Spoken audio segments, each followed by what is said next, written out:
Really? I know you came a couple times, I can feel it how you ride. But who the fuck told you could stop? Don't make me get up. Girl, I thought you said you wanted down. Big talk, back that shit up. Don't run from it, back that shit up. Like you were dancing in that club, back that shit up. Cause if I have to get up, I'ma put it in your throat until you spit up. Damn, you love that shit. Cut me off, then you're begging cause you love that dick. Cause I see you in a freak and I don't judge that bitch. You tell me you need it constantly. You got them demons, so I guess that I'll be Constantine. Get on your knees and show me why you deserve me to bless you with a lesson you won't forget until you're 93. I find these things, riveting thoughts of power dynamics. Fuck you till you're crying, your mind breaks like ceramics. You suck me till I'm flying in this aerodynamic. Keep the records of our talks, cause I've seen the tantrums of how the story flips when ending in shambles. I knew to put it on you was really a gamble.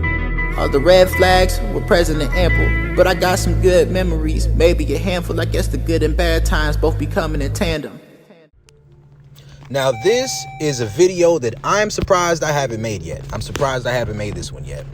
But you know what? I haven't really given y'all some sex game in a while now, so I'm going to break down a topic for y'all. And this topic is Crygasms, right? Crygasms. I'll say this. In my experience, probably a third of the women that I've had sex with experience Crygasms. How I got into BDSM wasn't the natural route, or wasn't, well, I'd say it was a very natural route. I didn't get into BDSM through like studying BDSM. I'm just a guy who studies female sexual, anatomy, and I use BDSM terms so that certain things that I'm naturally into could be a little bit more understood, communicated, and expressed. And then also I'm a guy who studies psychology as well, and I'm somebody who has a high level of empathy, at times cognitive empathy, and people say that oftentimes correlates to narcissists, but I'm not a very bad intentions type of guy. So I do want to break this stuff down, right? I want to break this stuff down. So I'll say the first time I experienced giving a woman a crygasm was, to my memory, it was with this woman I was with for a long time, right? She came through one time. She was kind of in the state of limerence at the time with me. We were having, some issues and we had reconnected, but it was just a release. It was a release. And what I'll say is this, and this is going to be something where I can't tell everybody to do shit the way I did it, because if you don't know what you're doing, this is something that can go very bad. I'm going to keep it a buck with you, but there was communication involved. So I'll say one thing that this particular woman told me, right? The greatest compliment I've ever been given sexually was from this woman when she said this. She said that she loves the fact that I instinctively know the difference between when she's saying stop because it's too intense and ignoring her, and when she's saying stop because it genuinely hurts or it's genuinely uncomfortable. So some of these things I'm talking about here are going to include some CNC, and then some of this is going to be some just intuitive shit that took place, right? So the first time it happened, we had met up to a hotel room and we were getting it in, and we had a lot of experience between me and this woman, right? Where when things started feeling too intense, she would want me to stop, all right? She would want me to stop anytime she started getting close to an orgasm, and I didn't realize what that was. And this is something I've experienced with a lot of women, right? Maybe it's because I'm in the Bible Belt, or maybe it's just the type of women I used to attract, sometimes still do. But many women have a certain level of shame around their sexuality to where when something is feeling really intense, they want to stop it. But I didn't start giving women vaginal orgasm from penetration until I was able to tell the difference between the two and to keep going. And one rule of thumb I like to do sometimes is when a woman's saying, oh, it hurts, is it good hurt or bad hurt, right?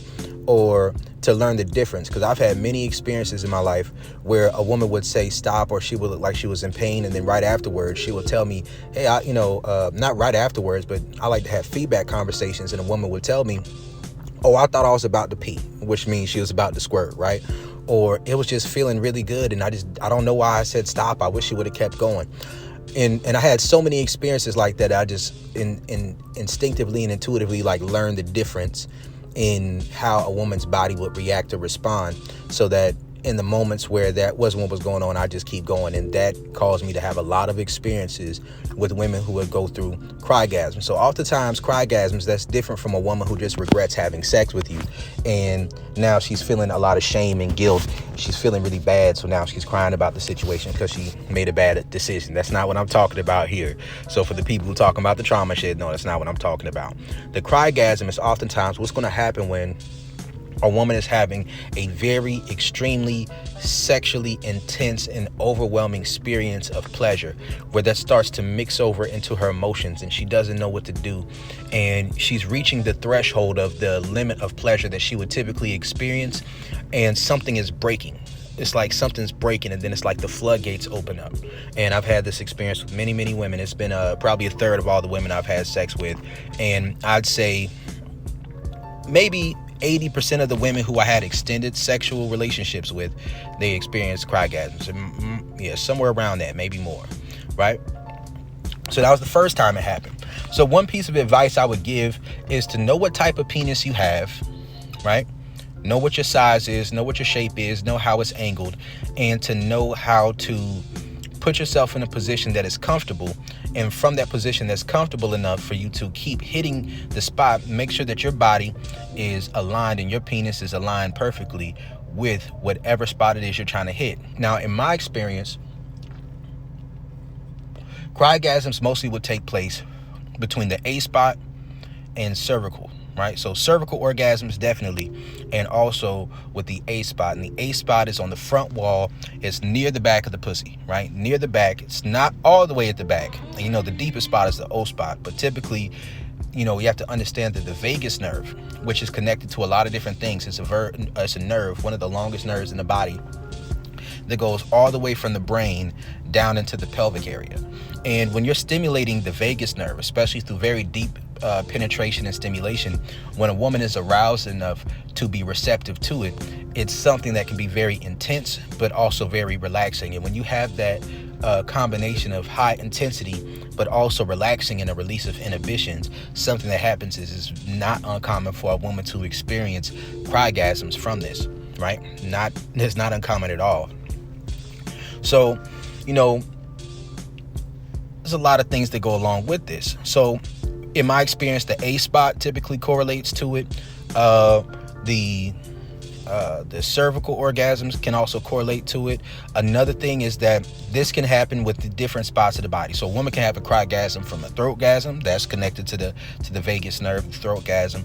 But a woman can also have just a crygasm from just feeling a lot of intensity if she's getting like some head and she's just very aroused, and you know how to edge and tease and take her further and further and further to a place where it just becomes overwhelming. And once it becomes overwhelming and you keep going, then the levees break.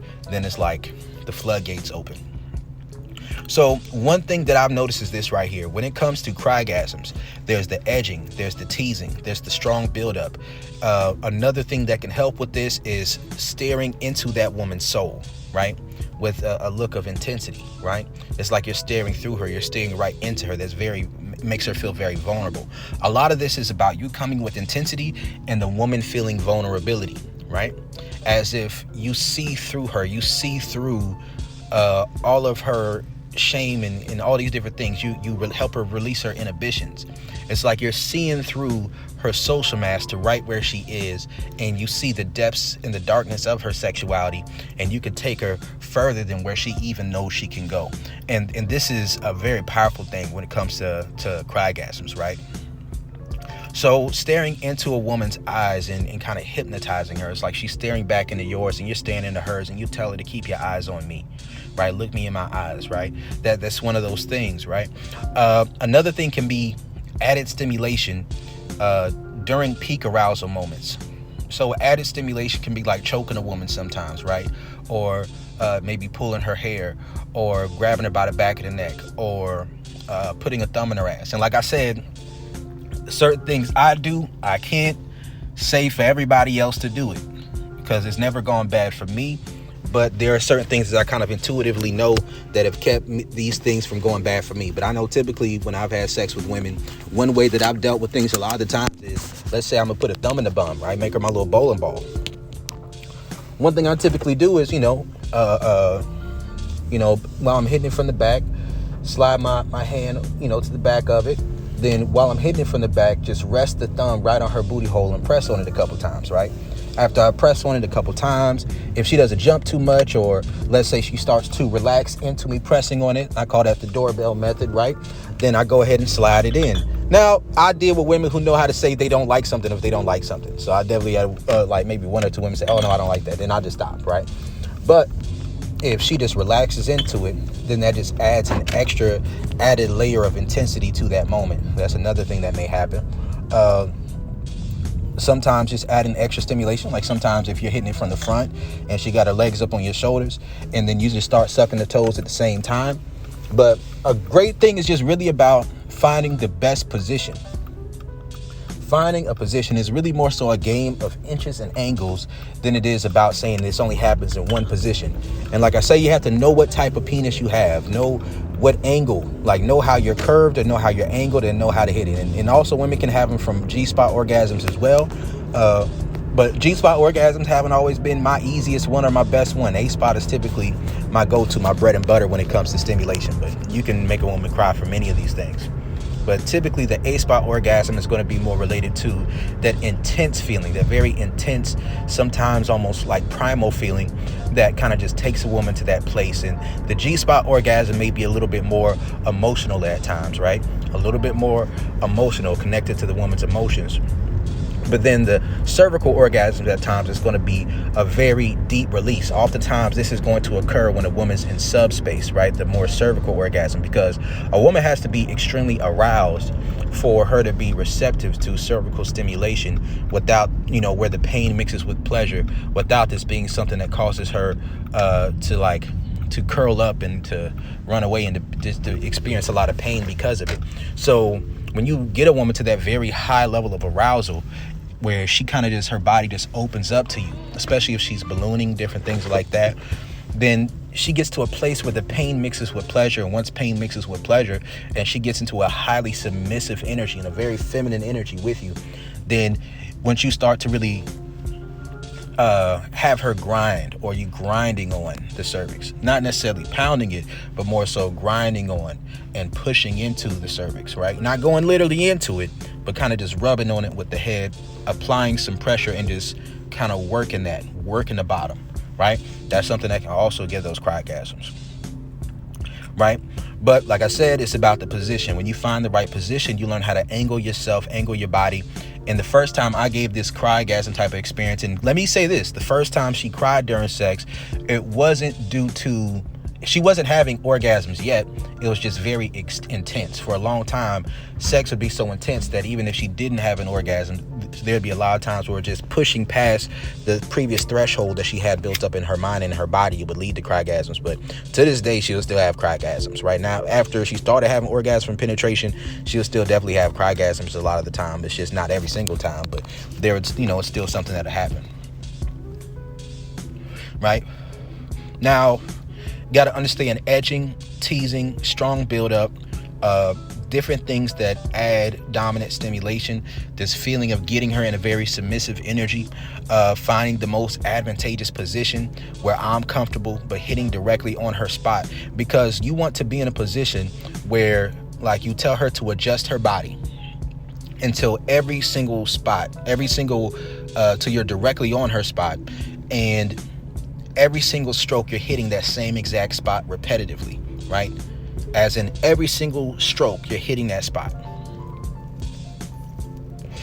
And then until she's ready to orgasm, and then maybe using slow strokes to pace things out, then raising the intensity and the speed or the pressure periodically, right?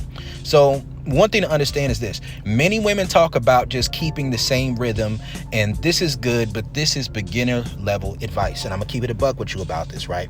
Once you have that feeling intuitively of being knowledgeable about and connected to a woman's body, where you can make her come at damn near any time you please, or at any point and time within about 30 seconds to 3 to 4 minutes of stimulation, especially if you can make her come at any point in time within 2 to 3 minutes or less of direct stimulation, and you have both the stamina, like I said, the right position, and you have the the stamina as far as endurance, but then also the stamina to hold your orgasm for that period of time, then you're in a position where you don't have to just try to get a woman right there. You can edge her out, right? You can tease her to get her arousal level super high. So you might do some nipple play. You might do some different types of stimulation. You might suck her toes. You might kiss all up and down her body. You might give her a clitoral orgasm first. Maybe that loosens some women up, but for some women, after they get one, they're done. So if she's that type of woman, you might just eat her out to get her, a good level of arousal as foreplay, and then you get into it. But it really depends on how that woman's sexual energy is set up, right? There's a certain level of sexual attraction. Crygasms typically are going to take place ranging around like the 8 level of sexual attraction to the 9 level of sexual attraction. So I'd say every single woman who's had that 9 level of sexual attraction towards me, and I felt that within her energy, like I was talking about with cognitive empathy, it was something that she would have that type of experience with me. So one part of it is her attraction and her arousal towards you. Another matter of it is feeling that it's a safe space. It's a judgment-free zone where she can release her inhibitions. Another aspect is how vulnerable she feels with you sexually, and also that emotional aspect can play a part as well, but you don't have to really know her that well to do it. And then another aspect is just her feeling of your raw, dominant energy and the intensity that you express through your sexual energy. When she feels that this intensity is just overwhelming to the point where she feels like the levees are going to break, right? But once you're connected enough to a woman's body to where you can make her come at any point in time within maybe 2 to 3 minutes of direct stimulation, then you don't have to give her direct stimulation that entire time, or you don't have to keep the same pace and intensity to get her there. And this is especially around like a 9 level of sexual attraction, sometimes an 8, sometimes. But when you know what you're doing and you're locked into her body like that, then you can make this happen. And when you get there, then you can play with the pace, you can play with the rhythm, you can play with the strokes, you can play with the intensity, you can play with the pressure that you apply, and you can slow down the speeds when she's starting to get close, right? And this concept kind of works like if you're leaning in for a kiss, right? When you're like this edging aspect, it's like you're leaning in for a kiss, but you don't go all the way and you let the woman come to you, and we have to understand that orgasms are predicated upon this concept of contractions, involuntary contractions. So remember, I'm gonna say this in regards to Brody scale of sexual attraction. I'm gonna break it down like this, right? This is how I'm gonna break it down. This is how I'm gonna break it down. So when it comes to let's say it's a 7 level of sexual attraction, will oftentimes come with facilitated orgasms. So the woman may have to squeeze her legs together, or she may have to give you instructions, or she may have to do certain things, maybe play with her clitoris, play with her nipples, have to do something to go along with the stimulation. And it's kind of like you're assisting in stimulation, or maybe your pleasure is arousing her, and the pleasure that you're experiencing or feeling attractive is what's arousing her, so that she can kind of help herself get there. You're kind of facilitating the orgasm. When it comes to Crygasms, this is more so along the lines of forced orgasms, right? Forced orgasms. And one thing to understand about the contractions is there's different levels of how these contractions work, right? So there's her being in control of her own contractions and you playing the role of offering assistance with that. That's the facilitated orgasm. And then there's the point of you offering direct stimulation that gets her there, and she just has to concentrate a little bit or focus on it. But then there's also a certain point of the body being aroused enough and her mind being aroused enough to where she's making contractions on her own based off of her arousal. This is how like no touch orgasms can take place. This is how very quick orgasms can take place. There's a certain level of arousal where the contractions themselves start to become involuntary before the orgasm takes place. And that's where it's like it feels like her body is reaching out for the desire for an orgasm. So you don't even have to be that skilled to do that if a woman has a certain level of attraction and desire for you. But once you're in this place, once you're in this zone and you're giving her this type of pleasure, you're giving her this type of stimulation, you can take control of it, and you can use slower strokes to get her to kind of reach more and more for the orgasm. And then you can speed it up and add intensity. And then when you can tell she's getting close, you can pull it away. and then do that a few times where she started to get close, and then you kind of slow it down. And her respect and her trust in your competence is going to play a part. If she's not used to having orgasms, or she's only used to having them a particular way, and she doesn't trust that what you're going to do is better than what she can do for herself, then she may get frustrated. But if she really trusts you and she respects you and your sexual skill and what you're doing, you can be like, nah, don't fucking come yet. No, not yet. Nah, don't fuck. You better not fucking come. You better not fucking come. Right? And you slow it down for you, speed it up, you make it intense, and then you kind of pull away from it, and you kind of slow it back down again. And it's kind of this ebbs and flows, this push and pull of her body craving and craving and craving the orgasm. And then as she really starts to get close, then you kind of push beyond it, and then you finally go. And then after she comes, you keep going, and you keep going and keep going until it becomes 1, 2, 3. And what I typically notice is this, that once a woman gets to about the point of the 4th vaginal orgasm for penetration during a session of penetration, then typically what can occur is then it kind of blends together and it starts to turn into waves. And once it turns into waves, now we're talking about like one big nonstop orgasm, and a woman typically going into subspace like after 4 orgasms, right? And sometimes they're going to be closer together. The closer they get together, sometimes they start to blend into this one big orgasm, and the woman loses all thought process when it comes to time, space, where she is, who she is. All these things kind of just go away, and then just waves of emotions just flood her body, and she just gets lost in the sauce. And these are just some things I'm gonna tell you about, right? Because I've been a serial dickmatizer. I'm not even gonna lie to you. Once you experience this power, see, for me, there's definitely been times in my life where I feed off of that energy from a woman, right? Like I feed off of that a woman being in a space where she lets her inhibitions go. I feed off of that energy where a woman is experiencing those high levels of desire and those higher levels of pleasure, where she just wants to give up control and let herself go and let herself loose, and to just be lost in the sauce. Like I feed off of that. So this is where the empathy takes place. It's kind of like I live vicariously through this woman's release of pleasure and this release of control. And this is kind of where the dominant ego comes in at. That's where the dominant ego comes in at, because there has to be a goal in mind. You can't be too focused on your pleasure doing this, or you're just going to orgasm.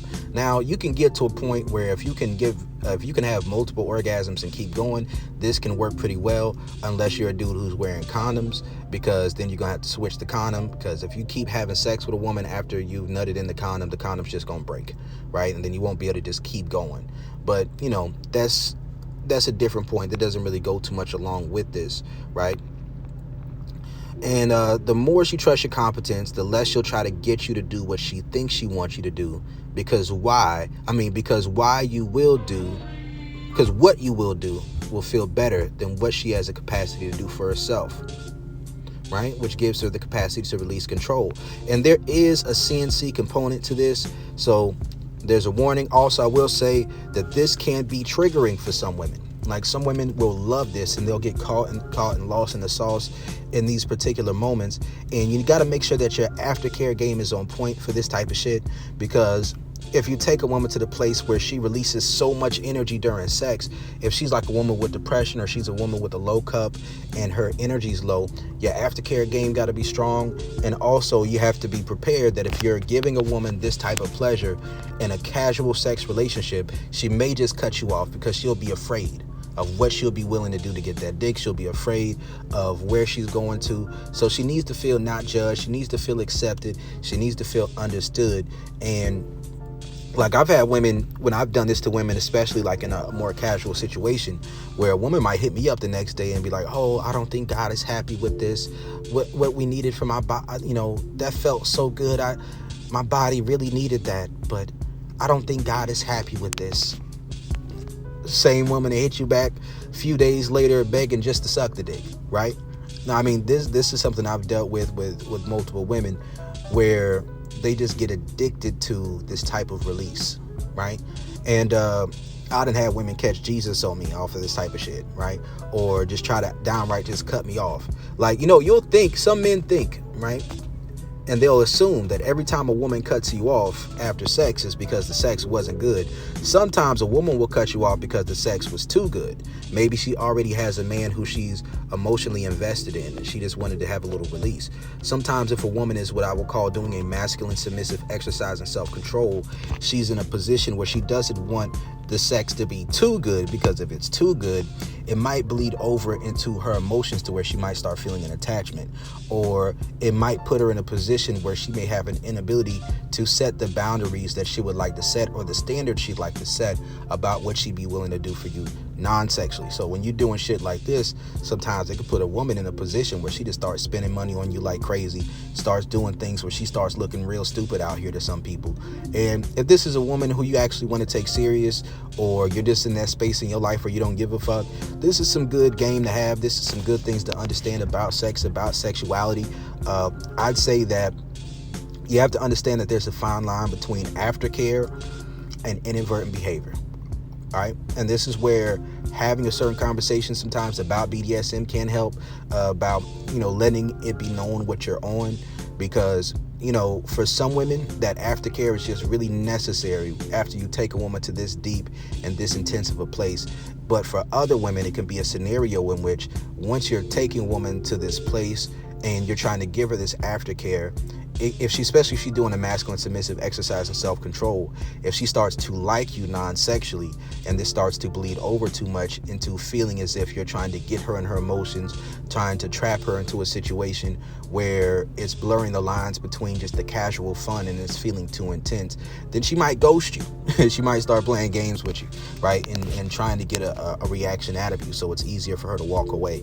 And these are just some things to understand, right? So this is Coach Brody on Crygasms. I'm out. Then there's another experience that I had with this as well that I think I'll tell in this particular video. There's this one woman I was interacting with, right? And she was a submissive of mine. She was a brat, but she was a submissive of mine, right? And during this time, when I was dealing with her, I think a few weeks in or a couple weeks in, I had a conversation with her. I said, "You ever cried from sex before?" She's like, "Oh, no dick will ever make me cry." Like, that's how she said it too. I'm like, okay, I got you. Right? A couple weeks later, she was acting up a little bit. So I was going to put her through the ringer a little bit, right? We had a Saddam session. And during this Dom session, gave her a little throat stimulation. And I was just really getting into her head with it. So, she came over. I was smoking. I was chilling, right? I didn't really say too much to her that day. So I was just in my degrader, like, energy. That's what I was, I'm still a degrader. That's something I like to do. And women consent to it, don't get me wrong, but that's just something I like, right? And during this time, she came over. I didn't say too much to her. I had her sit down. And then, I had her come into the room with me. When I had her come into the room with me, I said, "Get on your knees." She got on her knees. After she got on her knees, I said, "Get on your knees, suck this dick." When she came and started sucking his dick, I was like, "Show me why you deserve for me to give you some dick tonight." So she started doing her thing. I said, don't play with that dick. Don't play with it. Put it in your throat, right? Because I had throat trained her already, right? I had throat trained her already. So she did some of that. So she was doing that for a little while. She made her point a little bit. So I grabbed her by her arm. I put her up on the bed, right at the edge of the bed. Told her to get face down, ass up. So then I went in. I stuck it in, after I put my condom on, of course. And then I kept going until I made her come like twice. And then I just stopped. Didn't say anything to her. And I just started rolling up and I smoked again, right? And I didn't say nothing about it. I just stopped, right? And then that's after I just made her come like twice. Just off the strength. Maybe gave her like 5 minutes of strokes. Made her come like twice. Then I just stopped, started doing something else. Then after I smoked again, I went, got on the bed, and I put my back up against the wall, made sure the ankle was right, and I said, "Listen, you want to please me?" No, I said, "Come and get on this dick." Right? So she came, she sat on it, and when she sat on it, I told her, she was riding me, I said, "You want to please me?" She was like, "Yes, sir." And when she said that, I said, "All right, make yourself come on that dick." Right? So she started grinding on it, because most women, they're used to trying to ride a dude for a man's pleasure. But a lot of times when I have women ride me, I find ways of angling my body to hit the spots I need to hit in the best way possible. So it's really between like the A spot, but it really started to go into like cervical orgasms within that experience. So when this was taking place, she did it the first time, and then she started slowing down. I said, "Who told you could stop?" I said, "Do it again." So she kept riding it. I angled myself to make sure I'm hitting right on the spots. She was, really finding her groove, really finding her rhythm. Then she did it again, right? So she came again.